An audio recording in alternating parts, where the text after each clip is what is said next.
Well, hello, and thank you for joining me for another Alex on Tech and iTWire TV interview. I'm joined today by Robert Wilkinson. He's the Chief Experience Officer of OfficeMaps. Welcome to the program. Thanks, Alex. Thanks for having me.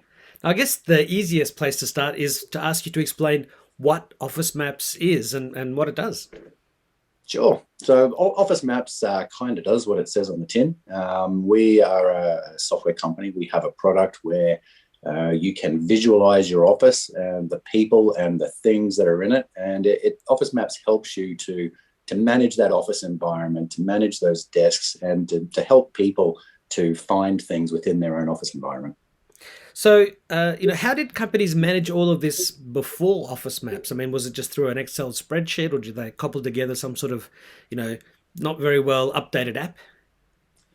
Exactly what you've just described. So a lot of companies prior to this type of application used to run nasty PDFs and Excel spreadsheets that, as you can imagine, quickly got out of hand and were very difficult and clumsy to work with. Mm. And so the market, especially the small to medium sized companies market, was just crying out for something to fix those problems and to remove those pain points for them.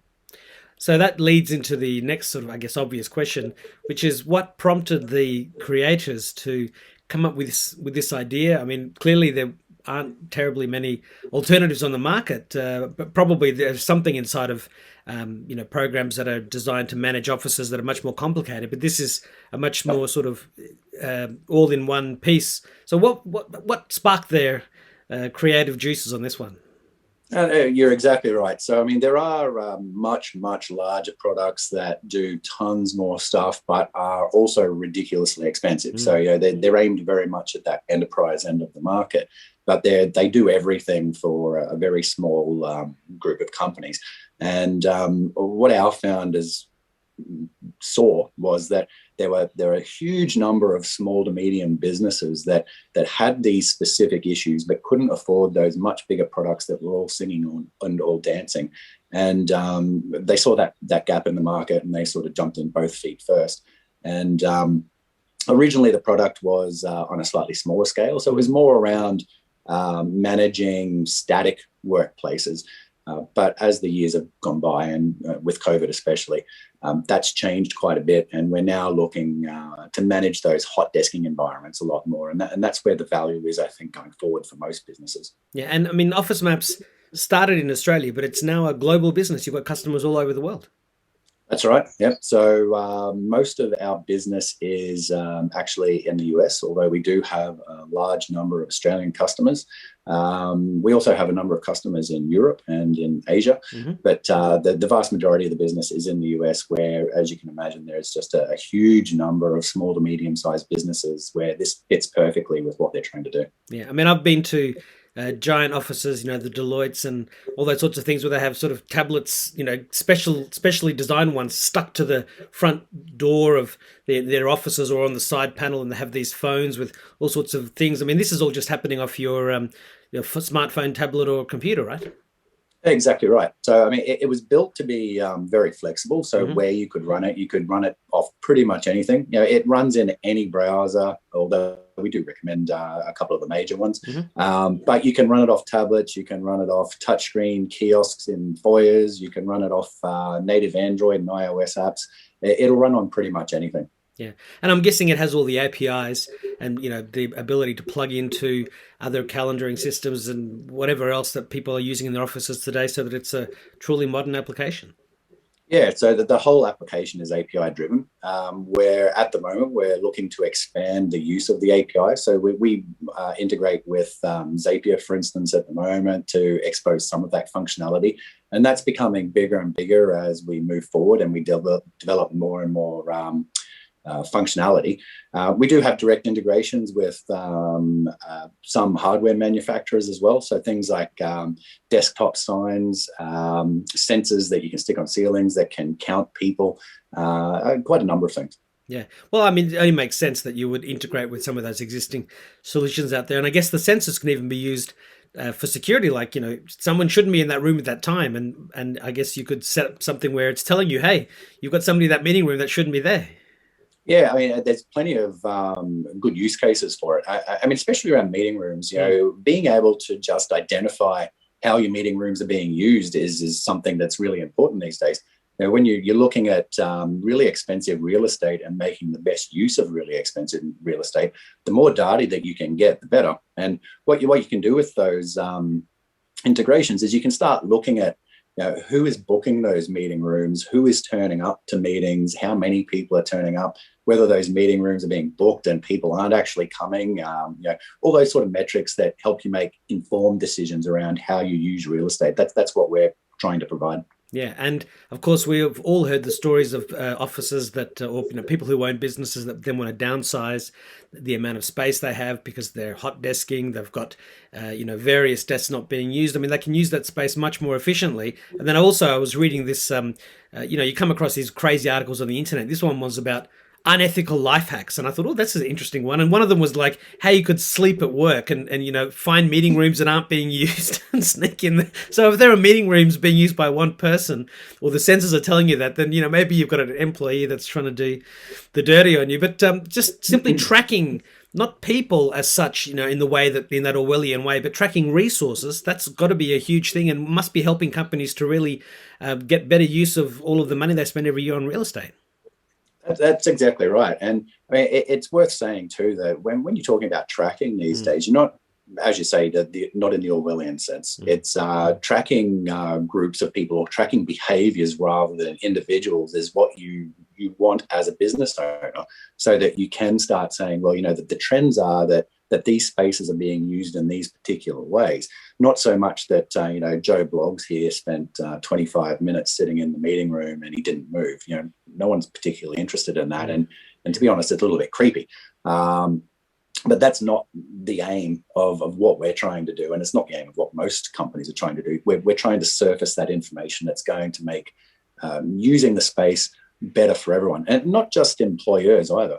In a lot of cases, what people are doing with this type of information is they're making decisions around how they can transform those spaces to make it more attractive for people to use them, rather than necessarily just getting rid of them entirely. It's almost becoming like what Google does. We've got all this space over here that doesn't appear to be being used at the moment. We want people to come back to the office more. So what can we do with that space based on what we've seen it being used for that can make it more attractive for people to come back and to use it and get better value out of it? Yeah, well, I've been to the Google offices where you see pinball machines and bean bags and Yeah. cafeterias and fun areas that people can collaborate. And I mean, it's not all about goofing off, but it's about creating that creative environment that really helps people, especially more than ever before, take advantage of that face-to-face time that we're all craving and maximize all of those opportunities.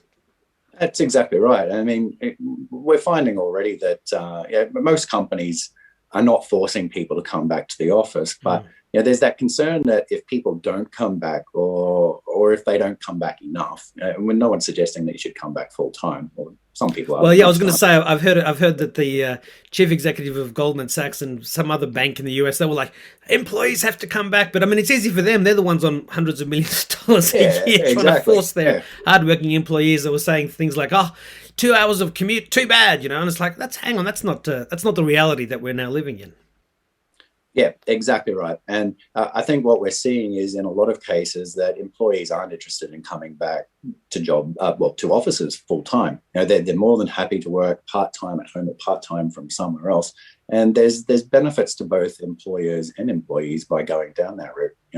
Employers benefit by potentially being able to reduce their real estate footprint, which can save some significant money. But it also helps with employee retention. If you're able to offer that flexible working environment where you come in some days and you don't on other days, then you've got a bit of a leg up, I guess, over those bankers that you mentioned, where they insist that you have to come in and it has to be 5 days a week and so on and so forth. It's the way that we work has changed for the better, I think, and permanently. Going back to the olden days probably isn't on the table for many companies. And it's one of those things where it's going to be a bit of a balance as well. So you don't want, I don't think you want to have people completely isolated where they're never coming in, because a lot of people are going to miss that social aspect of coming to work. The water cooler. Exactly, but I mean that's the big thing. There are studies that seem to suggest that if you don't have those face-to-face interactions, then in the long term, innovation potentially will suffer because you're not having those random chats. So, is there anything that COVID taught OfficeMaps? I mean, clearly you would have experienced the digital acceleration that everybody else has, and you must have presumably, gotten a lot of extra business from people saying, "Well, we need this sort of solution." But was there anything specific that accelerated things for you that you didn't think would happen yet? I think that the big story behind COVID and the type of business we're in is that there was already a trend towards more flexible working that was it was taking off over the past years. And once again, there was a study that I read that said that over the space of about 5 years, and this was a US study, the number of employees who were working flexibly, the increase in the number of employees working flexibly actually outstripped the total number of additional employees who would go to the office anyway. Yeah. So that trend had already started, but with COVID coming along, that just increased astronomically. The curve went from this sort of general rise to this huge upswing where the vast majority of people for a good year or so have been working from home, and it doesn't seem that it's going to go back to the low levels that it was previously. And about 40%, I think that the figure was, of companies in the US have said that employees won't be coming back full time. And in most cases, it'll be 2 or 3 days a week. So for us, that's great news because the type of business we're in is helping people to manage that flexible workforce, and manage how they interact with their offices. So from our perspective, sounds terrible, but COVID wasn't bad. COVID kickstarted our business to a greater extent. Yeah. Now I've heard a number of different businesses say that. I guess there's always a silver lining, and for COVID, affected businesses, there was all sorts of unexpected silver linings that are manifesting now in positive ways, and I guess it's always good when humanity can make the best of a bad situation, and so the COVID's not over yet, but we're getting there. Exactly. Now, I think that what we're seeing here is kind of IT is often an evolution. Things get slightly better every year, but what we've seen here is more of a revolution. We've gone from a way of working that was changing slowly, and then all of a sudden, in a very quick time frame, it's completely changed, and there's going to be winners everywhere. And when you look at this hybrid type environment, really the only people who aren't winning are going to be people who own big office blocks. Yeah, that's right. Yeah. And then, they'll be able to, I guess, package those down into smaller lots, and they'll find ways to survive and thrive as well. I mean, that's just the human condition. Yeah, exactly right. I mean, they're going to have to change, but there's plenty of things that you can do with office blocks that I'm sure people are cooking up as we speak. They can see this coming. As contracts expire on real estate leases, they're going to have to do something, and I'm sure that a lot of smart people have already figured out what that something is. Yeah, otherwise there's a lot more room for WeWork to take over more of a space. That's exactly right. Yeah, I mean, it's not such a silly thing, with a lot of companies downsizing their office space. I'm sure that those type of companies will actually start to pick up more and more business as well. Yeah. So what is a day in the life of a customer experience officer? So I get involved in quite a few different things. I usually start pretty early because a lot of our customers are in the US. So I'm very hands-on at the moment. I do a lot of demos for potential new customers, and they usually start fairly early in the morning, 5 or 5:30. Yeah. I do a few demos in the morning and then start my day job. So I work with the marketing team on marketing campaigns that we've got coming up for OfficeMaps and tweaking some of our existing content. I work with our onboarding team to make sure that they're across the new customers that are coming on board and finding out what those customers require so that we can start tweaking those sort of procedures and processes as well. I catch up with our dev team at least once a day where we talk about where we are in the development process, what sort of new functionality we're going to be bringing out and timeframes around that. And then in the evening, it's back to demos again. because that's when Europe comes online, and that's usually the end of the day. But it's a fairly varied role, so it changes day to day. But those are the main things that you get up to. Sure. And what is a little bit about your own personal history in the world of tech? So I've been in tech for a really long time. Back when I was in high school, I was one of the nerdy types that hung around the computer club. And not long after I left high school, I got my first job in tech, which was one of those hands-on service desk type jobs.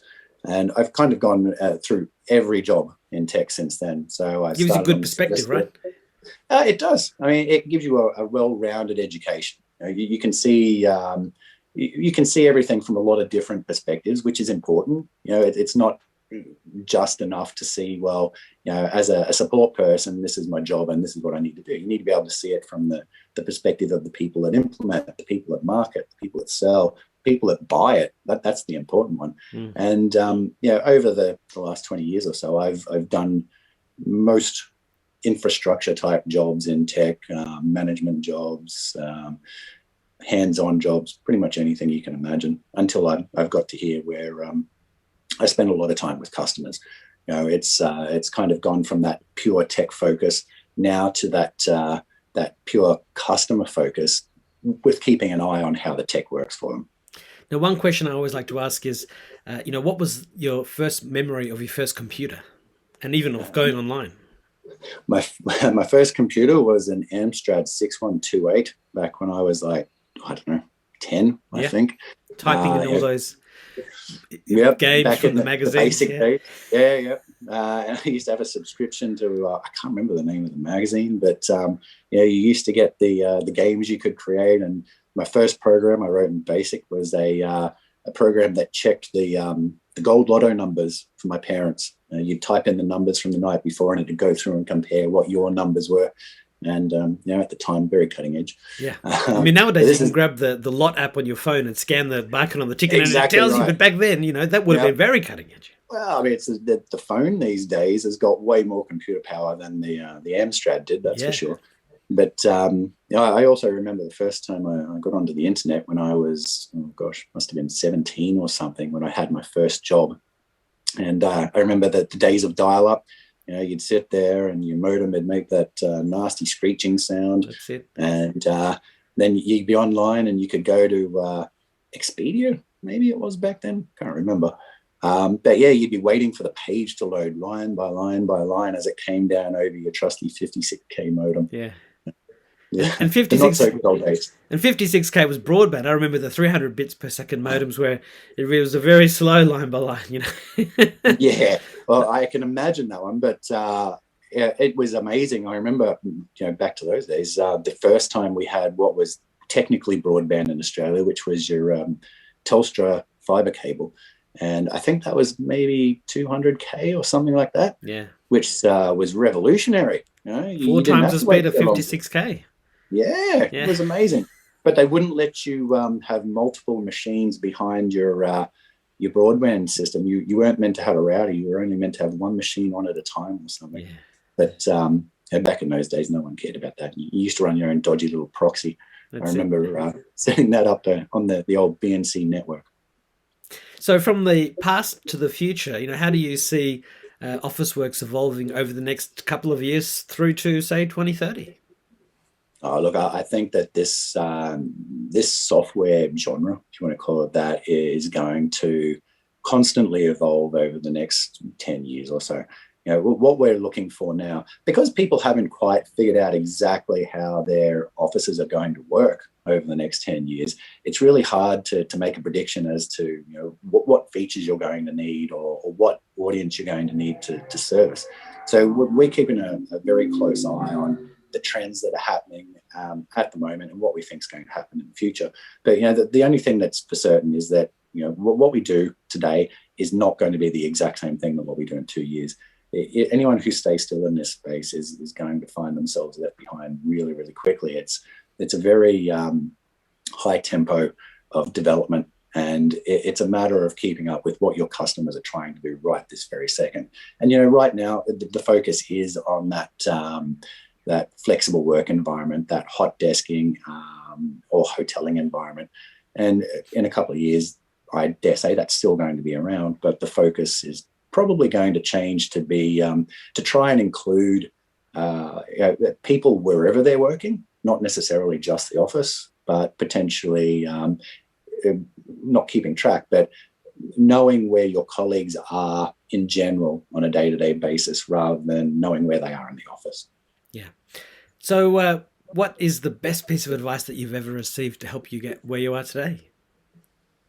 Just be yourself. It sounds corny, and it is, but the one thing that's always worked for me and what I've always had told me is, there's no point in pretending to be someone else. You're going to get found out sooner or later. If you've got an interest in something and if you're excited about something, which I always was excited and interested in IT, you don't have to pretend to be someone else. You can be excited and interested in IT and you can make it ahead in life. And it doesn't matter whether it's IT or whether it's something else. I think that's equally valid for anyone, really. Yeah. Passion shines through. You can't fake that. Exactly right. And that, in fact, that's exactly right. You can sit there and profess to be super interested in whatever, but if you're not, you're going to get found out pretty quick. That's it. So what is your final message to iTWire viewers and readers and to your current and future customers and partners? I think that the message is change is coming. It's always going to be here. It's going to be inexorable. It's Inevitable. Well, inevitable. That'll be. It's never going to stop, and you just have to make sure that you're keeping up with that change. You can't rest on your laurels. You can't keep doing the same thing because sooner or later you'll be irrelevant. That's kind of how I live my life, and that's how the company sees things as well. We are never going to stop. We just need to keep changing and changing as our market and our customers change. Yeah, well, reinvention, it's the key. Madonna always reinvented herself. Who knows, you might have home maps. People will figure out how to organize things in their home. You never know. School maps, anything is possible. That's it. Exactly. Well, Robert Wilkinson, thank you so much for taking the time to talk with us today. Really, this is one of those businesses that started before the pandemic, turned out to be perfect for the situation we're in, and will no doubt grow. So I wish you the best of luck, and I hope we can talk again in the future. Great. Thanks again for having me, Alex. Great to talk to you. Thank you very much. Bye-bye. See you, mate.